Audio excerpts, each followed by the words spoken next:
નમસ્કાર, ઉજાસ ટીવીમાં આપનું સ્વાગત છે। આજના તારીખ 14 ડિસેમ્બર અને રવિવારના અમેરિકાના મુખ્ય સમાચારોમાં જોઈએ તો સાઉથ કેરોલાઇનામાં લેક્ઝિંગ્ટન કાઉન્ટીમાં રહેતા એક ગુજરાતીની ધરપકડ થઈ છે।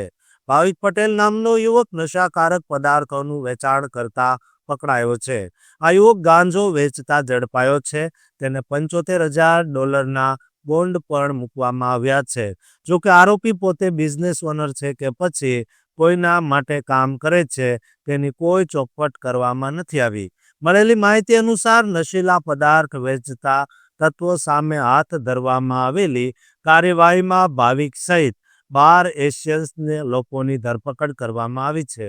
આ સિવાય વાત કરીશું કે અમેરિકામાં ગ્રીન કાર્ડ મેળવવા માટે ઇન્ટરવ્યૂ આપવાનું હોય છે। જોકે ઇન્ટરવ્યૂ આપવા જતા લોકોને હવે સીધા જ આઈસ દ્વારા ગોઠવવામાં આવેલી જાળમાં ફસાવી દેવામાં આવી રહ્યા છે। ધરપકડનો દોર વધી રહ્યો છે તેના વિશે વાત કરીશું। ઉપરાંત જોઈશું કે 1 જાન્યુઆરીથી 2026થી અમેરિકામાં ઘણા નવા નિયમો લાગુ થવાના છે। આ નિયમોથી ભારતીયો અને ખાસ કરીને ગુજરાતીઓને ઘણી મુશ્કેલી થઈ શકે તેમ છે, જેથી અત્યારથી જ આ નિયમો જાણી લેવા ખૂબ જરૂરી છે। આ તમામ સમાચારો ચાલો જોઈએ વિસ્તારથી। અમેરિકાના ઇમિગ્રેશન વિભાગની ઓફિસ બહાર ઉત્સાહ અને રાહતનો માહોલ છે, કારણ કે યુએસ સિટીઝન સાથે લગ્ન કરનારને આજે ગ્રીન કાર્ડ મળવાનું છે। પરંતુ ખુરશી પર બેઠેલા અરજદારને ખબર નથી કે આ ઇન્ટરવ્યૂ તેમના માટે જીવનની સૌથી મોટી દુર્ઘટના બની જવાનો છે। શું તમે કલ્પના કરી શકો છો કે જ્યાંથી તમને આઝાદીનું કાયમી કવચ મળવું જોઈએ ત્યાં જ અચાનક આઈસના અધિકારીઓ આવીને તમને હાથકડી પહેરાવી દે? છેલ્લા કેટલાક અઠવાડિયાથી અમેરિકામાં કાયદેસર રીતે પાત્ર હજારો લોકો માટે આ જ ગ્રીન કાર્ડ ટ્રેપ ચાલી રહ્યો છે। આ કાયદાકીય કાયદાનું પાલન છે કે પછી લાખો નિર્દોષ પરિવારોને જેલમાં ધકેલવાની એક ખતરનાક ચાલ? આજે અમેરિકાના ઇમિગ્રેશન કાયદાના આ રહસ્યમય કાળા પાસા પરથી પડદો ઉઠાવીશું। અમેરિકાની ઇમિગ્રેશન વ્યવસ્થામાં આવેલા તાજેતરના આ ફેરફારોએ યુએસ સિટીઝન સાથે લગ્ન કરનારા વિદેશી નાગરિકો માટે અનિશ્ચિતતાનું વાતાવરણ ઊભું કર્યું છે। પરંપરાગત રીતે આવા સાચા લગ્નના આધારે ગ્રીન કાર્ડ અરજીઓને કોઈ મોટી અડચણ વિના પ્રક્રિયામાં લેવામાં આવતી હતી, પરંતુ છેલ્લા 1-2 મહિનામાં ખાસ કરીને સેન ડિયાગોમાં ડઝનબંધ કેસ સામે આવ્યા છે, જ્યાં US citizenship and immigration services ઓફિસમાં ઇન્ટરવ્યૂ દરમિયાન જ immigration and customs enforcement ICE દ્વારા ધરપકડ કરવામાં આવી છે। આ કાર્યવાહીને ટ્રમ્પ વહીવટીતંત્રની કડક ઇમિગ્રેશન નીતિઓ સાથે જોડીને જોવામાં આવે છે। જોકે ઇમિગ્રેશન વકીલો અને નિષ્ણાતો સ્પષ્ટપણે માને છે કે આ ફેડરલ કાયદાનો ભંગ છે, કારણ કે કાયદા અનુસાર યુએસ સિટીઝનના તાત્કાલિક સંબંધીઓને અનલોફુલ સ્ટેટસ હોવા છતાં સ્ટેટસ એડજસ્ટમેન્ટનો અધિકાર છે।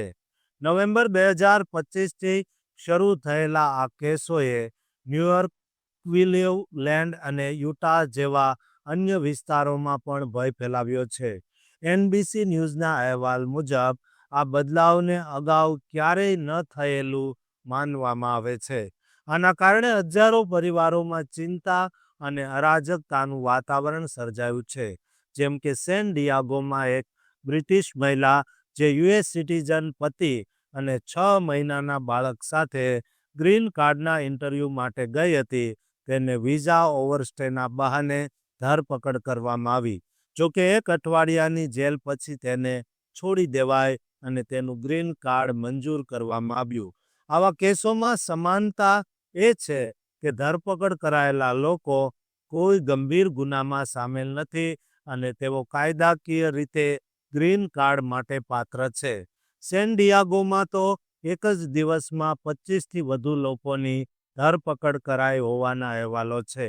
આઈસ અને યુએસસીઆઈએસના પ્રવક્તાઓ કહે છે કે તેઓ ફેડરલ કાયદાઓનું પાલન કરી રહ્યા છે અને વિઝા ઓવરસ્ટે એ દેશ નિકાલ તરફ દોરી શકે છે. પરંતુ વકીલો આ કાર્યવાહીને સંસાધનોનો બગાડ માને છે. સેન ડિયાગોના ઇમિગ્રેશન વકીલ જન જોસેફ બેઝારે જણાવ્યું કે અરજીકર્તાઓ ફી અને વકીલનો ખર્ચ કરીને છેલ્લા તબક્કામાં પહોંચે છે ત્યારે આવી કાર્યવાહી એકદમ અયોગ્ય છે.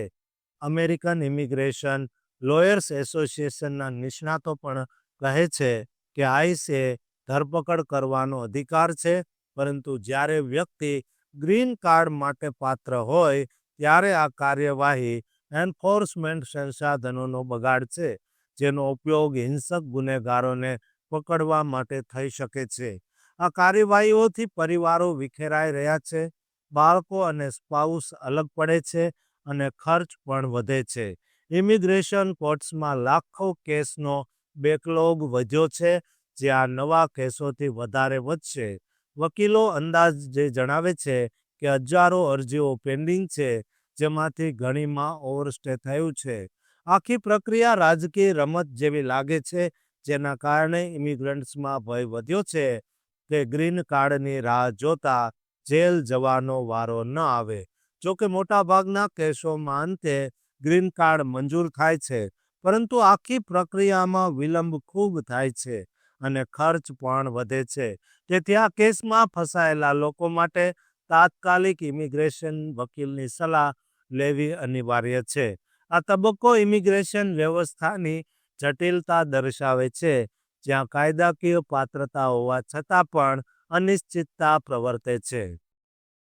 અમેરિકાના યુએસ સિટીઝનશીપ એન્ડ ઇમિગ્રેશન સર્વિસીસની ઓફિસે દર વર્ષે લાખો અરજીઓ આવે છે, પરંતુ 1 જાન્યુઆરી 2026થી આ ઇમિગ્રેશન પ્રક્રિયા એક નવો અને કદાચ વધુ મોંઘો વળાંક લેવા જઈ રહી છે.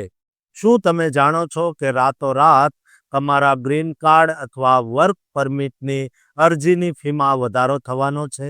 આ વધારો માત્ર મોંઘવારીનો આંકડો નથી, પરંતુ અમેરિકાની નવી કડક નીતિઓનો સ્પષ્ટ સંકેત છે. વિઝા માટે સોશિયલ મીડિયાની તપાસ વધુ સખત થઈ છે અને વિદ્યાર્થી વિઝા પર પણ રોક લાગી શકે છે. તો શું યુએસસીઆઈએસ હવે કાયદેસર અરજદારો પર નાણાકીય બોજ નાખીને તેમને વધુ ક્રૂર કરવા માંગે છે? નવા વર્ષની શરૂઆત સાથે અમેરિકન ઇમિગ્રેશનમાં આવેલા આ રહસ્યમય ફેરફારો અને તેના તમારા પર થનારા સંભવિત વિનાશક પ્રભાવોની સંપૂર્ણ માહિતી જાણવા માટે અંત સુધી આ વિડીયોને જોતા રહો. યુનાઇટેડ સ્ટેટ્સની ઇમિગ્રેશન વ્યવસ્થામાં 1 જાન્યુઆરી 2026થી મોટો, જો કે ચોક્કસ ક્ષેત્રોમાં ફેરફાર આવવાનો છે. હોમલેન્ડ સિક્યુરિટી ડિપાર્ટમેન્ટ હેઠળ આવતા યુએસસીઆઈએસ દ્વારા પ્રોસેસ થતા અમુક ચોક્કસ લાભોની ફીમાં નજીવો વધારો કરવામાં આવ્યો છે. આ વધારો મુખ્યત્વે HR-1 નામના કાયદા દ્વારા ફરજિયાત કરાયેલા મોંઘવારીના દર સાથે જોડાયેલો છે. આ ફેરફારો 1 જાન્યુઆરી 2026ના રોજ કે તેના પછી પોસ્ટમાર્ક થયેલી અરજીઓ પર જ લાગુ થશે. આનો હેતુ યુએસસીઆઈએસના સંચાલન ખર્ચને પહોંચી વળવાનો છે.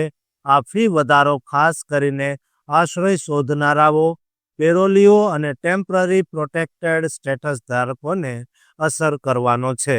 જેમ કે આશ્રય અરજી માટેની વાર્ષિક ફી $100થી વધીને $102 થઈ ગઈ છે.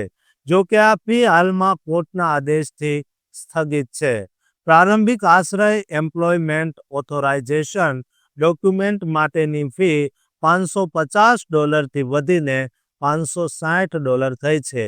ટીપીએસ અરજી ફી પણ $500થી વધીને $510 થઈ ગઈ છે. જો કે H-1B અથવા અન્ય પ્રમાણભૂત વિઝા પ્રોસેસિંગ ફીમાં આ તારીખે કોઈ મોટો ફેરફાર થયો નથી. જો કે આ ફી વધારા ઉપરાંત અન્ય કેટલાક ફેરફારો પણ તાજેતરમાં અમલમાં આવ્યા છે અથવા ટૂંક સમયમાં આવવાના છે. જેમ કે H-1B વિઝા માટે અરજદારોના સોશિયલ મીડિયાની સઘન તપાસ 15 ડિસેમ્બર 2015થી જ શરૂ થઈ ચૂકી છે.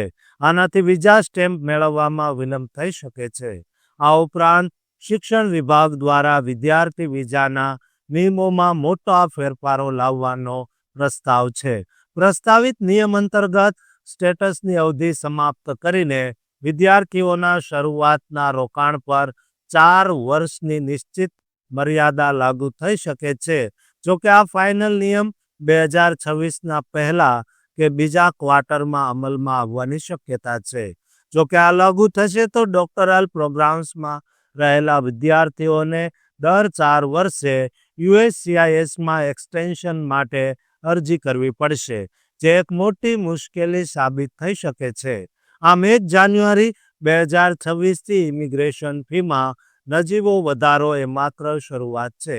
ઇમિગ્રેશન વકીલો અરજદારોને સલાહ આપે છે, જો શક્ય હોય તો વધેલી ફી ટાળવા માટે વર્ષના અંત પહેલા જ અરજીઓ ફાઇલ કરી દેવી.